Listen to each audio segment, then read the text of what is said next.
ஒரு கிராமத்தில் மாயா என்ற 8 வயது சிறுமி இருந்தாள். அவளுக்கு இயற்கையை பிடிக்கும், வானத்தில் பறக்கும் பறவைகளை பார்த்து மகிழ்வாள். ஆனால் அவளுக்கு ஒரு கவலை இருந்தது. அவளது தோட்டத்தில் எந்த விதமும் செழிக்கவில்லை. ஒரு நாள் மாயா ஒரு பழைய பெரிய மரத்தின் கீழ் அமர்ந்திருந்தாள். அப்போது ஒரு மெலிதான குரல் கேட்டது. யாரு? நான் மரம் பேசுறேன். உனக்கு தோட்டம் செழிக்க வேண்டுமா? ஆமாம், என்ன செய்ய வேண்டும்? மரம் நகைக்கையில் அதன் கிளையில் ஒரு சிறிய விதை விழுந்தது.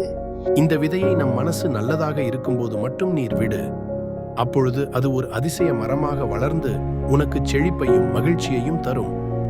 மாயா விதையை எடுத்து வீட்டிற்கு சென்று அதை நன்கு பார்த்தாள். நாள்தோறும் நல்ல செயல்களை செய்ய முயற்சி செய்தாள். பறவைகளுக்கு உணவு போட்டாள், பிறரை உதவினாள், பொய்யெல்லாம் விடுத்தாள். அதிசயம்! சில நாட்களிலேயே அந்த விதை ஒரு சிறிய செடியாக முளைத்தது. அதற்கு பூக்களும் பழங்களும் வந்தன. அந்த பழங்களை ஊரில் அனைவரும் சாப்பிட்டனர். எல்லோரும் சந்தோஷமாக இருந்தனர்.